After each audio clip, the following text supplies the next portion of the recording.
hi.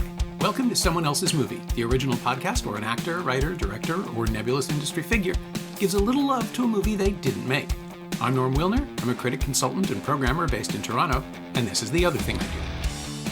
My guest this week is Carson Lund, a gifted cinematographer who made his feature directorial debut last year with Eephus, a really lovely movie about a bunch of guys in 1990s Massachusetts having one last game at a beloved ballpark before it's demolished.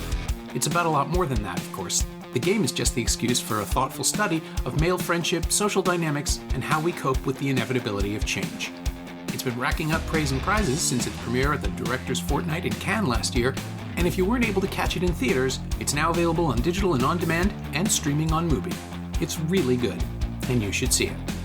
Carson picked Two-Lane Blacktop, Monte Hellman's existential cross-country race drama where the momentum is as important as the machines. The characters have no names, defined only by who they are or what they drive. James Taylor and Dennis Wilson are the driver and the mechanic. Warren Oates is the guy with a GTO they challenge to race from Los Angeles to New York. And Laurie Bird is the girl, a young woman who spends some time riding with all of them. Released in 1971 in the middle of the new American cinema revolution, Two-Lane Blacktop was a unique hybrid of grindhouse concept and avant-garde execution, and a film that keeps revving in the memory long after the reels run out. Buckle up. This is Someone Else's Movie. Two-Lane Blacktop is a movie that I saw in a formative period, I would say. I was getting very interested in European art house cinema in my late teens. I had great access to a lot of these films because I worked at my local library in New Hampshire. And we didn't have Two-Lane Blacktop, I remember. But I had read about Two-Lane Blacktop because it was seen as sort of an extension of some of the art house filmmakers in Europe that I was very attracted to, Robert Bresson and Antonioni specifically. And so I had to track down the movie, and I finally found a Blu-ray copy and was able to watch the Criterion version many years ago. I actually only very recently revisited it, but it had lived kind of so powerfully in my memory. And it was a film that I thought just had so much mystery and so much intrigue without spelling anything out.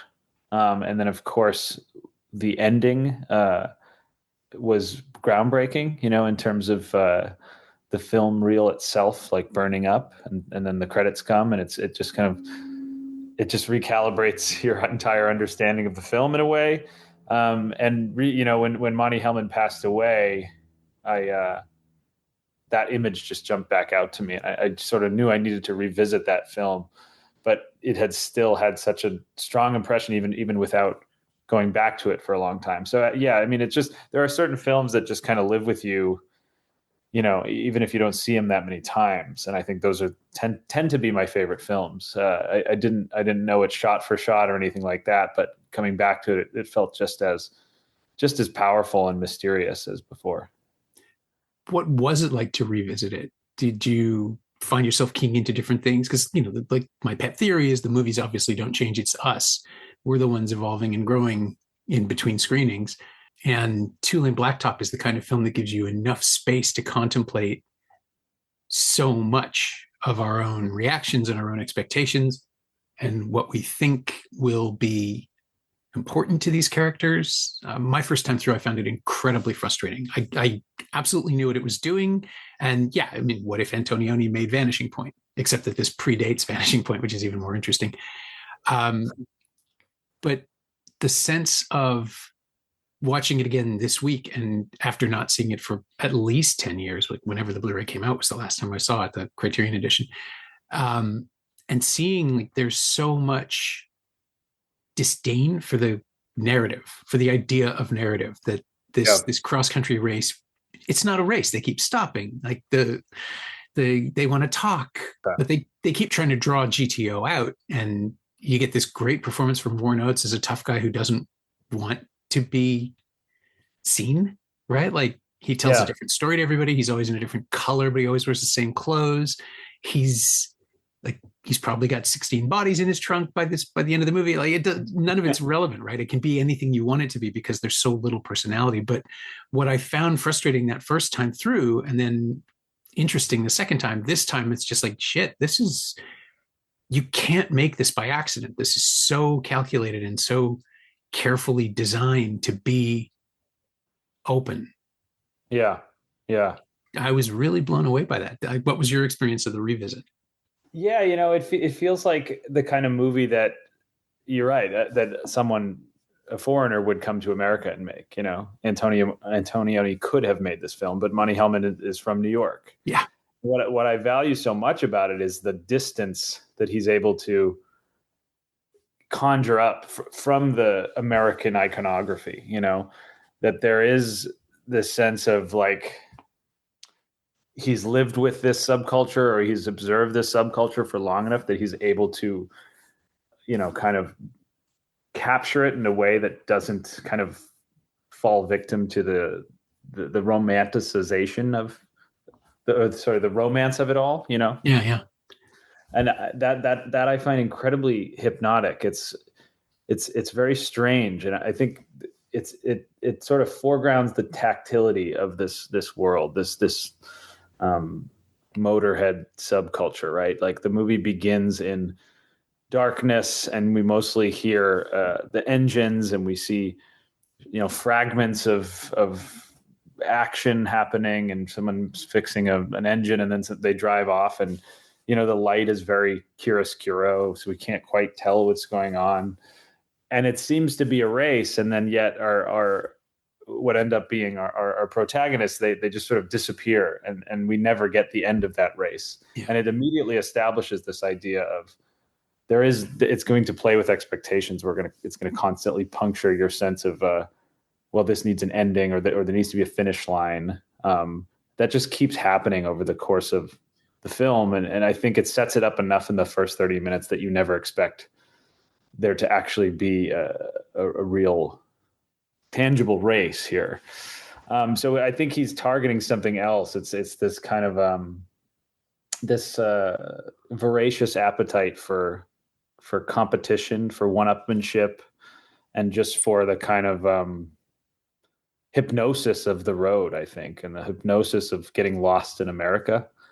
I think, that there's something extremely haunting about it.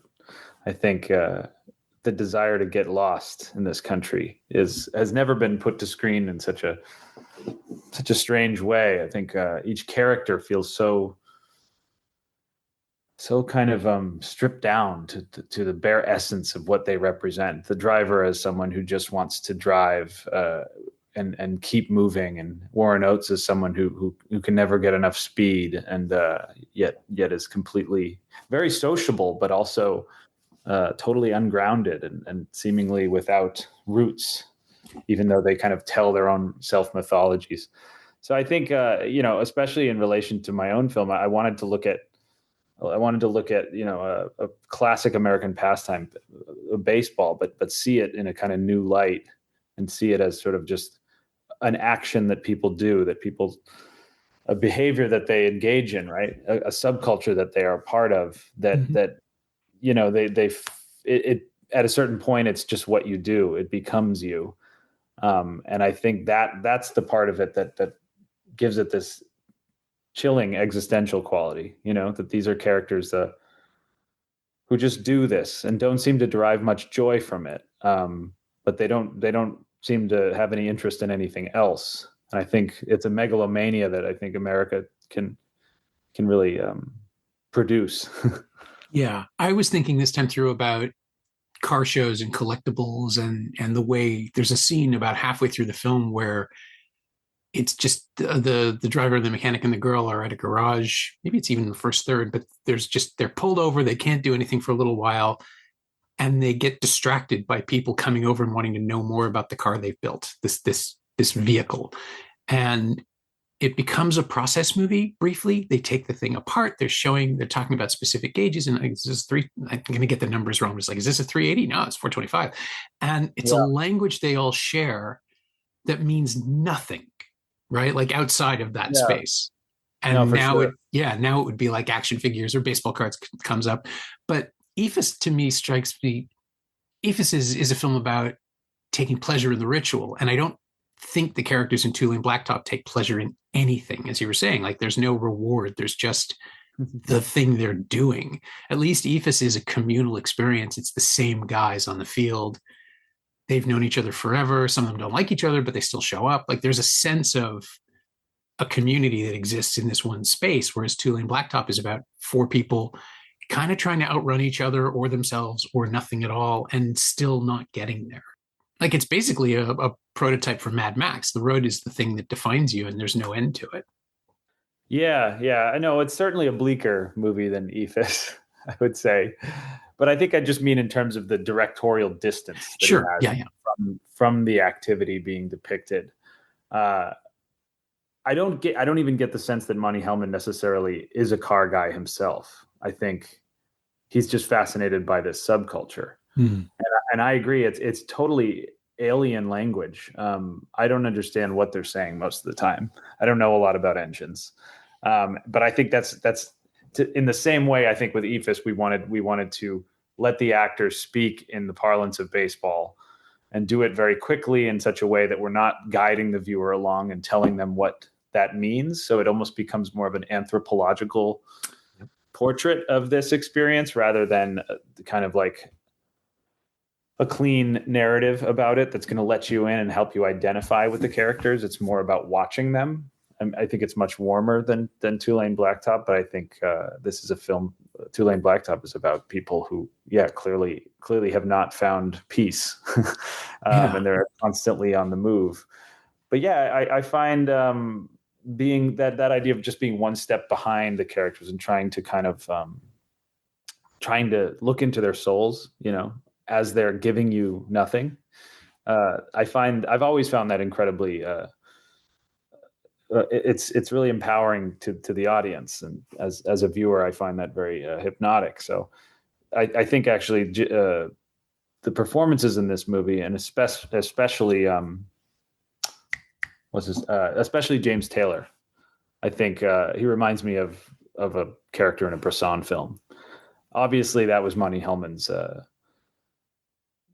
That was his reference point for sure. Was the sort of Bressonian model, and yet, I think what's so interesting is that it never becomes flat in that way. I think Warren Oates comes in and he has so much charisma that offsets the kind of blankness of the rest of the cast, and it becomes this interesting kind of a competition between different acting modes. The kind of gregarious, self-mythologizing man, and then the man who's just simply in pursuit of the void, I guess. Doesn't care about socialization, just cares about staying on the move. So as just like an experience of different acting styles clashing together, I think on that level it's quite fascinating too.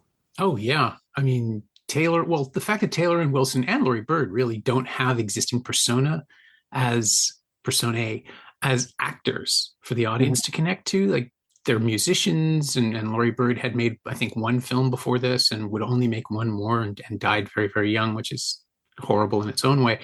But they're not ciphers exactly, which is so fascinating because they're constantly asking each other who they are. They're not doing it directly, but it's all about this triangle, which isn't a love triangle exactly, although there is some of that. It's just screwing with your expectations of what will happen from moment to moment, because they're characters that we should know. They're archetypal characters that we can recognize, but the actors and the unknowability and the fact that like Taylor never made another movie is fascinating. Like he just did this one thing and checked it off his list and went back to making music. And Dennis Wilson didn't live to make another film if the opportunity had come up. But it is this weird lightning in a bottle sense that this is the only time this chemistry exists, this alchemy is here. And then, Oates is there, and like Harry Dean Stanton is one of the hitchhikers. There's so much other life to the film that's just like bumping into these characters, and all they want to do is keep going in a straight line, and the world just keeps throwing like literal curves at them. Yeah, it's such a casting coup. I can't think of a comparison that you're taking these major celebrities in the world of music and putting them on screen, but not at all playing into their established personas. Yeah, To the extent, rejecting them really, like just forcing them not to be performers. yeah, exactly. It's really daring. um, yeah, yeah. I'm just so hypnotized watching these characters, and especially James Taylor, who I think has a really amazing physicality in this film too. He's just like he's very skinny, very lanky, and his clothes dangle off him in such a way that it feels like you can kind of feel the weight of the world pressing down on him, and he's kind of hunchback a little bit. Uh, but he seems to never really be never enjoy the times when he gets out of the car. It's like we need to just get back in the car and keep moving. Yeah. Dennis Wilson, for his part, seems like a slightly more content character, but feels all the more mysterious because of it. You know, um, yeah, that neither character has like the warmth that we associate with their music. You know, that's the strange part about it. Yeah. Um, And they don't even feel like friends in the movie. Like there's none of the camaraderie you would expect from a road movie. Like yeah, again, one of the things that we are trained to expect from film narratives. And I think the other thing about Hellman is that he came up through the Roger Corman machinery, right? Like he right. worked on a lot of B movies and drive-in pictures in the 60s, and this could have been one of them, but it just isn't that at all. He clearly wanted to do something else, and all of his own cinema, once he gets away from Corman, like Cockfighter especially, these are films that play with genre and expectation, and they use the language of the B picture in a way that pulls you in, and there's a poster and there's an ad. Like they're really easy to understand. They're not Mhm. quite high concept though, because the second you sit down, you don't get the thing that you think you've been promised. Yeah, exactly. Yeah, you get sort of a travelogue of the United States instead, and of kind of rundown, ramshackle side roads and gas stations and diners instead. The kind of the parts of the nation that someone like Wim Wenders when he came to America and started taking photos and ended up making Paris, Texas. These were the locations that seemed to inspire him, and yet there's in his films there's a kind of romance um, around those locations. And here it's just very, very matter of fact. I do find the film to be very beautiful in its own way, but it is not. It is not. It's never flaunting that beauty. Uh, in fact, sometimes the frames are quite cluttered, Mm-hmm. especially at the gas stations. The different um, architecture of the gas station and the different cars that are kind of cluttered against one another, and sometimes characters sort of drift behind the architecture. And there's all these advertisements in the frame, and there's a sense of just like the kind of spiritual vacuum of the American roadside, that it's just kind of like littered with consumerism and littered with materialism. Um, and yet it's also kind of like ghostly, and there's not many people around. I love that scene when they stop off. It's somewhere in the middle of the country. They're on their west to east pilgrimage. They stop off at a gas station, and no one's there. They must arrive really early in the morning. And there's this one car that's been ratcheted up, 10 feet above the ground. And Yeah. I don't think you see the apparatus that's holding it. So it has this almost like Salvador Dali quality. It's like there's a surrealist quality to that image that is never explained. So yeah, I think and then the way he uses deep focus too. There's just all these elements jutting into one another in the frame, and then of course alongside that there's the open road. I do find it quite fascinating that the movie goes west to east when so many American film narratives are about going east to west, or about striking out for the west and go west, young man. Instead, they're going east, and the roads are getting narrower and windier, and the trees are, overwhelming the road in a way. So I don't know. Yeah, it's sort of like a rebuke to the classic Western. Yeah, yeah, it has to be deliberate. I mean, I guess it would start from California being where the car culture is, right? There aren't a lot of drag races in Washington or New York. Right. But it does feel like something else has died out. And I kept thinking if it's, I kept wondering if it was the hippie movement or the Summer of Love being in the background, like literally in the rearview mirror for these characters. Whatever happened has happened, and it didn't change the world. Vietnam is still going on. The country still doesn't know what it's going to do next. There's a depression in the air, if not in the banks. And they're fleeing the sun, kind of. Like things just get darker and grimmer as they drive, even though because of the nature of the movie, and I don't think this is a spoiler to anybody listening, the nature of the movie means nobody gets what they want. And so there is no winning and there is no losing. It just keeps happening. It just keeps going. So you're in this kind of sine wave that stays level the whole time. And that's what I found so frustrating the first time. It's like, I thought this movie was a race. I thought you said there was a race, guys. Why aren't you racing? And now it's just like, oh, I see. It's the race is just an excuse to drive and talk and have hamburgers here and there and try to bring this new guy around to whatever it is you do. And yet they don't really seem to like him. Yeah. And he doesn't like them. He definitely doesn't like them. He doesn't like anybody. He has that one line with the girl where he talks about, like, what is it? If I don't slow down soon, I'm going to go into orbit. And he's talking about a high, but he's not high, or maybe he is. And we just don't see that. Asleep. Yeah, she does not care at all about him. No one is heard in this movie. Like, a lot of people speak into the void, or they all have monologues to themselves. Yeah, they have monologues to themselves, or they're trying to say something through their action, but nobody seems to listen to the other person, except one striking moment, I think, when Warren Oates' character picks up the older woman and her granddaughter and brings them to a graveyard, and they talk about how, a city car, is what killed her parents, and I'm taking her to see the gravestone, and you actually get a sense that Warren Oates really is touched by this moment. He's very moved, and he actually gets out of the car and watches them walk into the graveyard. And I think Warren Oates has some there's intimations of a backstory there, that this is a guy who has had, friends and family. And at one point he says he's got connections in Chicago that are out of sight. It's always extremely vague. And it's different every time too. Like any chance he gets to explain himself, it's a different explanation. Yeah, exactly. No, he's kind of remaking his own story. But I think he is someone who at least feels like maybe somewhere back there he's had connections in life. But that's a long time ago. Yeah, I hear you. It does feel like it's a movie about like everything has already happened. There's nothing kind of promising on the horizon.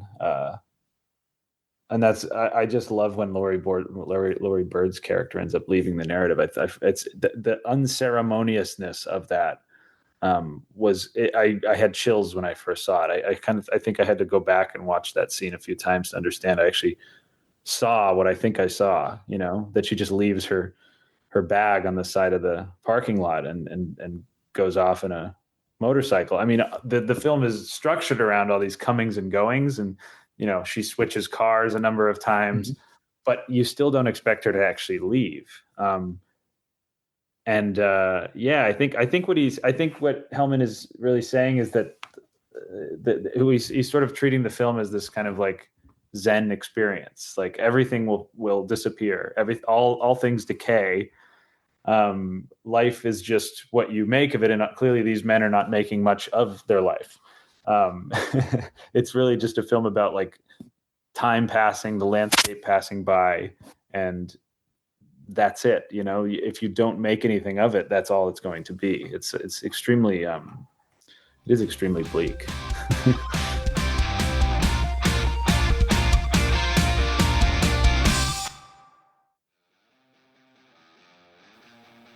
Hey, it's Norm interrupting my own show to bring you up to speed on Shiny Things, my newsletter about physical media, culture, and the odd streaming project. Last week, I wrote about the new 4K releases of Powell and Pressburger's I Know Where I'm Going and Merchant Ivory's Howard's End, and the very specific, very British worlds those film partners created half a century apart. Sign up for a 14-day free trial at shiny-things.ghost.io or find a link at the Semcast Blue Sky account. You like reading about movies? I like writing about them. Come check it out. It's bleak, but it's also like weirdly compassionate, I think. I don't know if it's intentional or not, if it's just the effect of spending an hour and a half with these characters that you start to need to like them. But there's no judgment to anybody. There's no real cruelty. I kept waiting for some unforgivable betrayal or some revelation of why they are the way they are.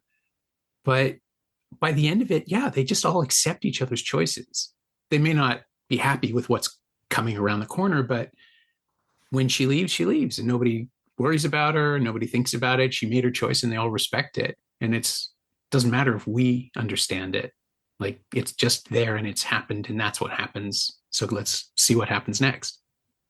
Yeah. Well, Hellman kind of plays with the will they, won't they of the James Taylor and Laurie Bird pair, you know, you get a sense that maybe James Taylor's character, the driver, like genuinely loves her or, you know, or wants to anyway. Yeah. For whatever he wants to, for whatever reason, he is hypnotized by her in a way that Dennis Wilson, who's seemingly able to get her into bed, no problem.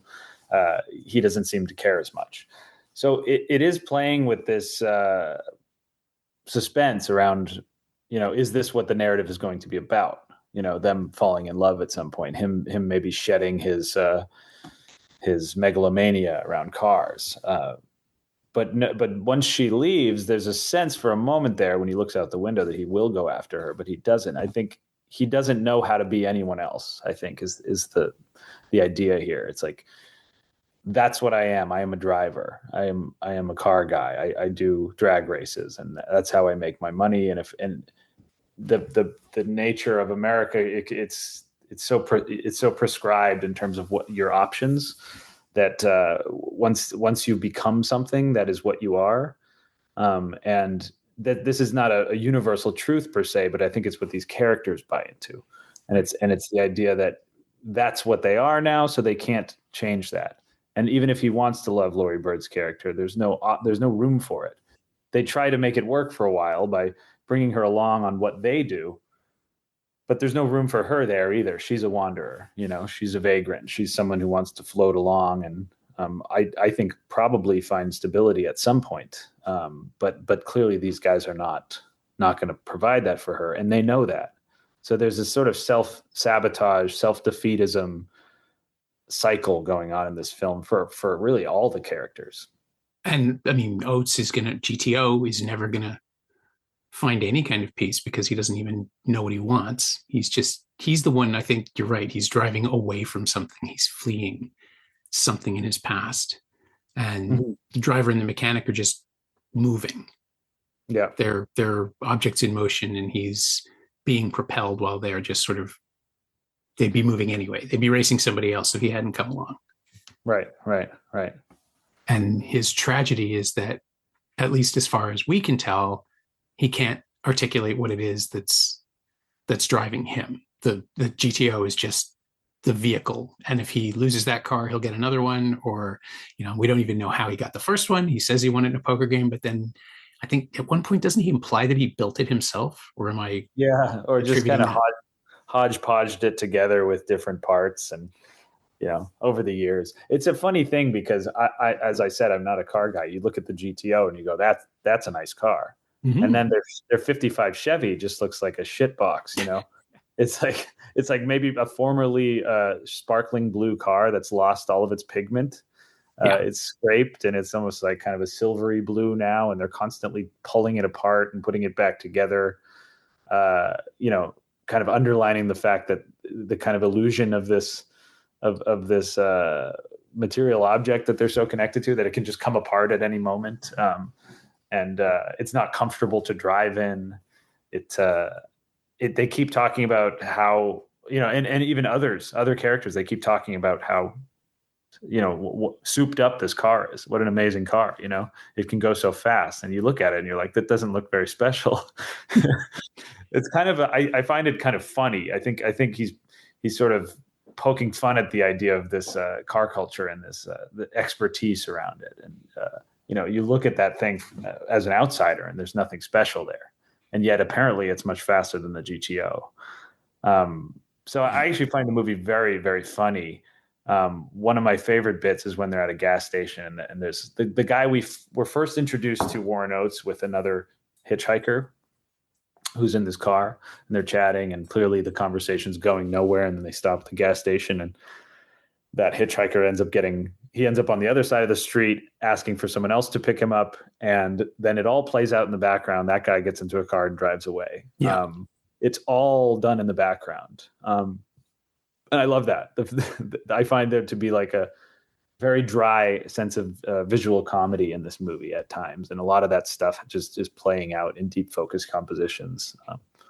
Yeah, it definitely plays with widescreen and where it takes the eye and what it is they want us to see. And I understood that, I think it's in one of the commentary tracks on the Blu-ray, there was a whole thing about how it was shot and who shot it. The cinematographer that's credited isn't the cinematographer that actually held the camera for most of it. There was some kind of a union trade-off thing.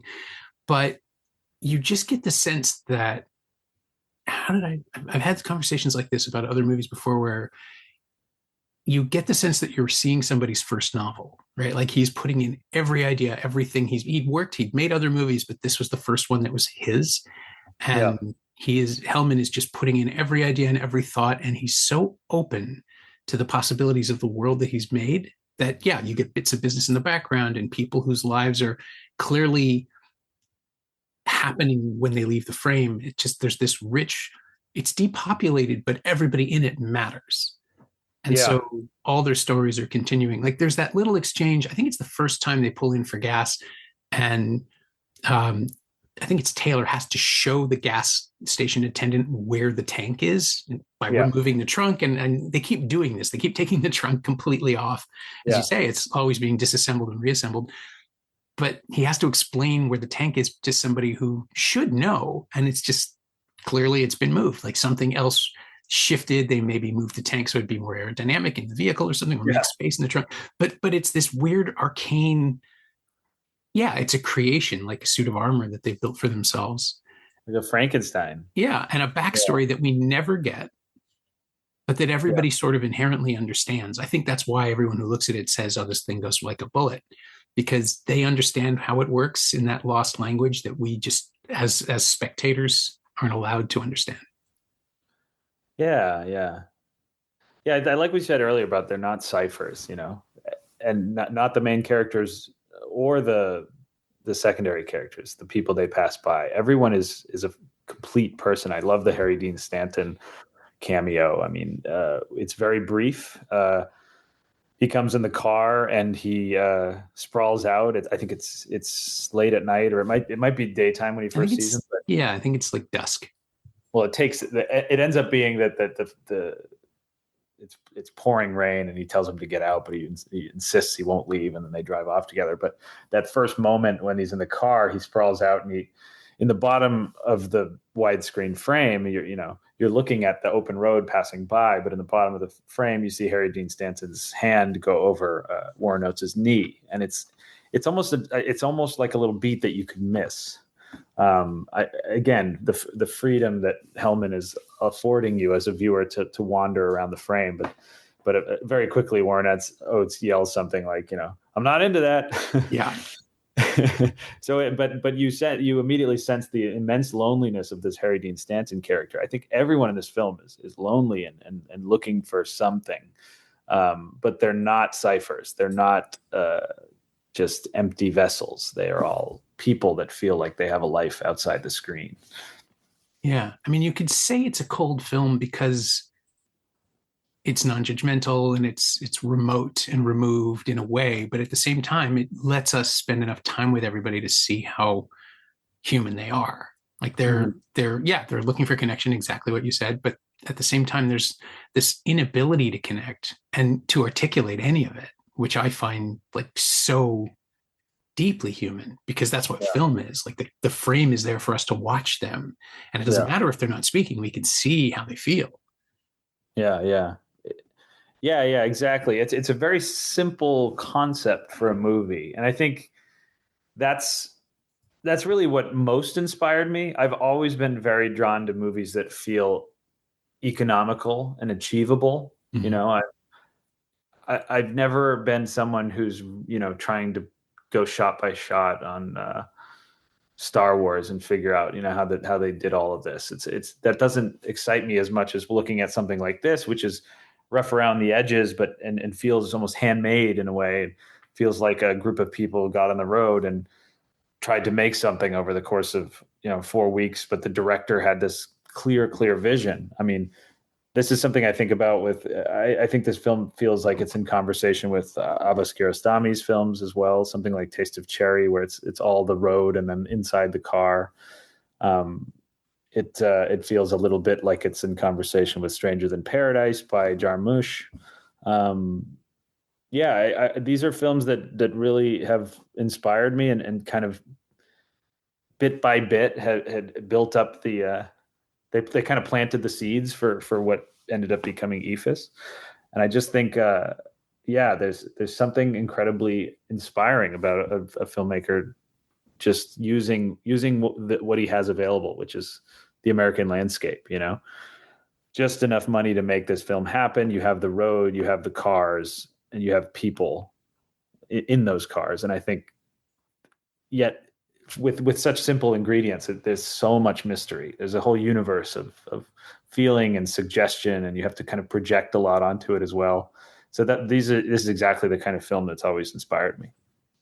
Well, and to pivot into Eephus, which is sort of conceptually similar. You're recording a certain type of American lifestyle as it's ending, as or transitioning into something new, as it's about the last time these people will do this thing in this place at this moment in their lives. They're aware of it, as Mm-hmm. opposed to other times when you do something for the last time, you may not necessarily know it. These guys all know this is the last game they're going to play on this field, and they don't want it to end. And there's that unspoken acknowledgement throughout of the loss.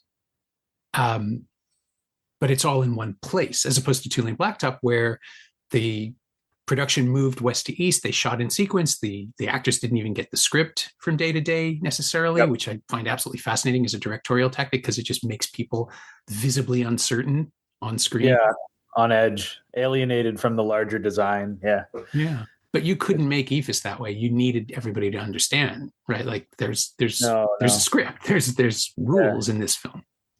Yeah, and Two-Lane Blacktop occurs over a sort of nebulous timeline. We're not sure exactly how long it is. It feels like a few weeks, but Mm-hmm. you can kind of jump in time at any given scene, and suddenly it's raining, or suddenly it's night, then it's bright sunlight the next day. It's very flexible in that way, and in a sense that makes it an easier production to wrap your head around. I don't want to don't want to say that Monte Hellman had it easy on Two-Lane Blacktop, but with Eephus, we had to make a film that was uh, continuous. That the lighting had to be continuous, the time had to be continuous. The film takes place over one day, and we had to shoot for the whole month of October and finish before all the leaves fell down.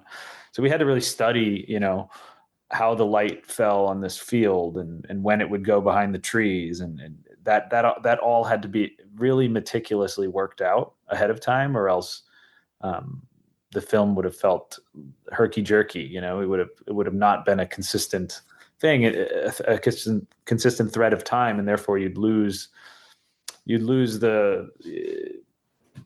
It's not convincing, if that were the case. So yeah, the problem was that we did deal with quite a bit of rain on set that threw off the schedule pretty early on, and basically as we went along, we had to improvise the schedule day to day, myself and my AD, and we had to figure out, what pieces do we still need while still trying to stick to the ethos that built the original schedule, but really the key was to have like the whole cast there all the time as much as possible so that they could be in the background of frames. If the frame needed to change, we'd make, that center fielder who was out of the frame, then we pan right and now the center fielder's there.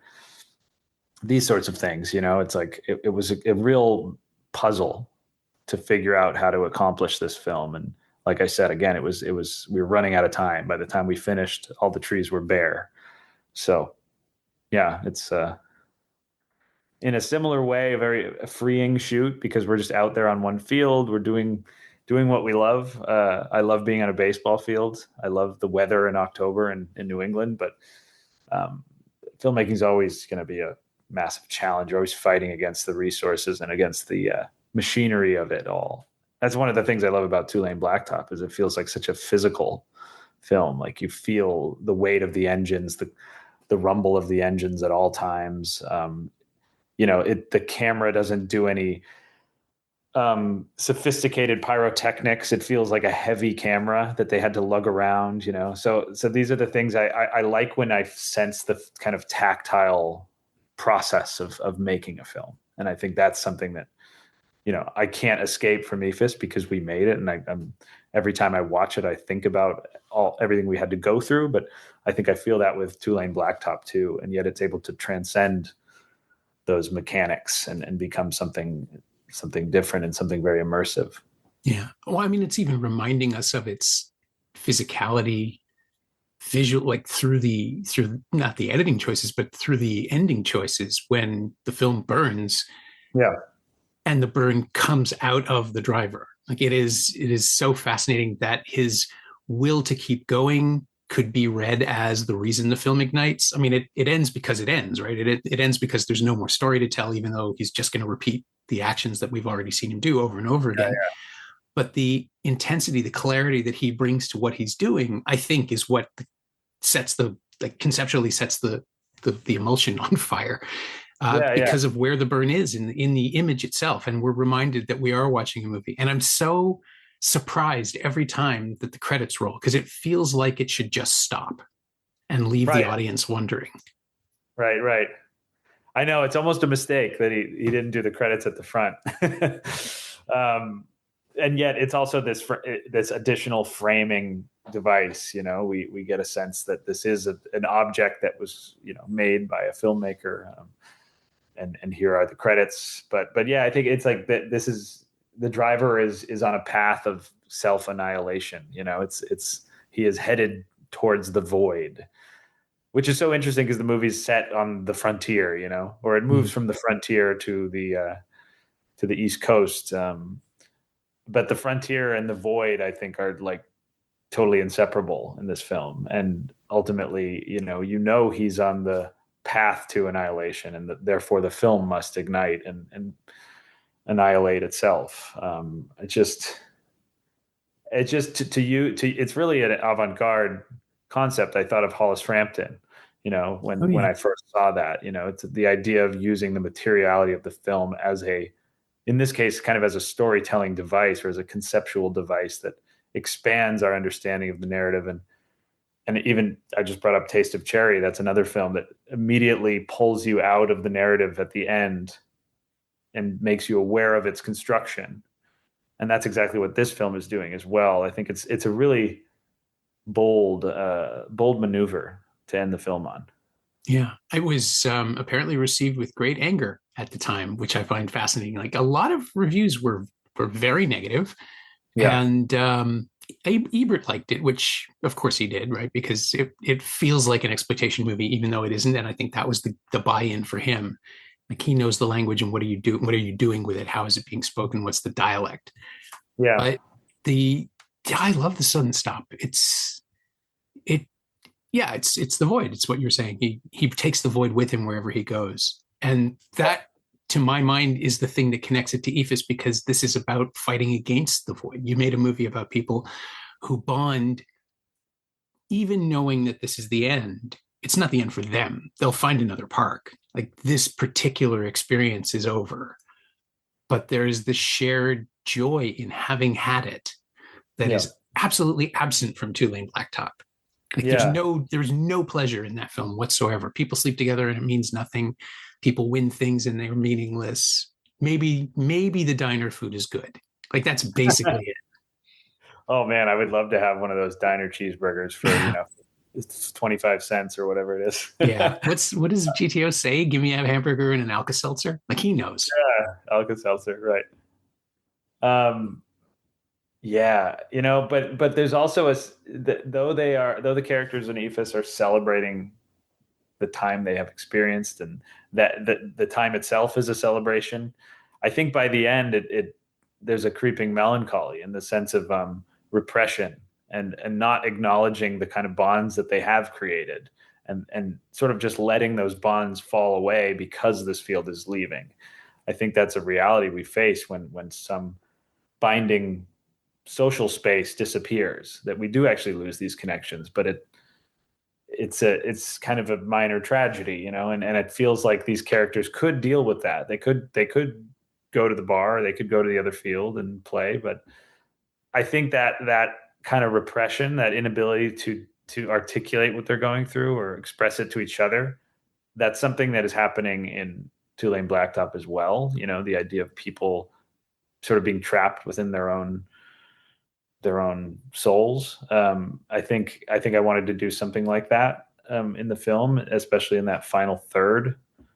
So it's a much brighter film because of the sense of comedy and the sense of people enjoying each other's company. But you also know that that's over, and where else what is their other outlet for that, and why can't they, find a way to continue that in some other form? That's sort of the tragedy of the human spirit, is like you get stuck in your own plans and your own devices, and how you spend your time becomes a kind of prison. So I think that's happening on a different level in Two-Lane Blacktop. Yeah. I'm resisting this description of Eephus. I realize, like, I'm fighting it in my head going, no, it's going to be okay. They're going to be fine. I need them to be okay. But it's because you've created a community that is worth rooting for. Yeah. Right. Like, I think, I have to agree with you. It's your movie, but I do want it to be better for them, because in the time we spend with them, yeah, I see their potential. Like, these are guys, it's the 90s. They don't have the internet to ruin them yet. Like, there's a chance they might still find. But it's coming. Yeah. It is coming. Yeah. That's fair. Yeah, no, that's fine. I mean, the movie ends. It doesn't show you what happens next. Maybe they do get together somewhere else. Maybe they do play at Dustis Park, but we don't see that. So I like leaving you on that indeterminate note, that sort of ambiguous, bittersweet feeling. I think with the loss of spaces like this in America, especially in the suburbs, like the suburban communities get very lonely. And I've observed this, with friends and family. I've seen it happen when you lose something like what the characters lose in Eephus, and the internet comes and there's all these distractions. It's so easy to burrow into your hole and sort of relinquish your connection to humanity and to the people around you. So that for me was like the kind of dark cloud hanging over the film, and yet all of the joy that is present in the film is the tether of hope. So I want to leave you with all those feelings, and it's up to you to kind of sort through it. My thanks to Carson Lund, whose excellent first film Eephus is now streaming on Mubi and available on digital and on demand. Check it out and see why it's turning up on all those critics lists. Thanks also to Jared Clarkson. He knows what he did. You can find Carson on Instagram at Lund_Carson, and you can find Two-Lane Blacktop on Blu-ray and DVD in that Criterion edition we were discussing earlier. It doesn't seem to be streaming anywhere, though, so let's hear it for physical media. You can find me on Blue Sky at Norm Wilner, and you can find this podcast there at Semcast, SEMcast, and on the web at someoneelsesmovie.com. The first year of the show is still available for just $20 at payhip.com/Semcast. That's the first 52 episodes of Someone Else's Movie, 41 of which aren't currently available anywhere else. And check out my newsletter, Shiny Things, at shiny-things.ghost.io. I think you'll enjoy it. Our theme song is by The Last Year. If you like it, or the show in general, please say so. Leave a review wherever you've been listening. Every little bit helps, it truly does. And check out the other shows on the Frequency Podcast Network while you're doing that. Stay safe, watch movies, get all the boosters. I'll see you next week.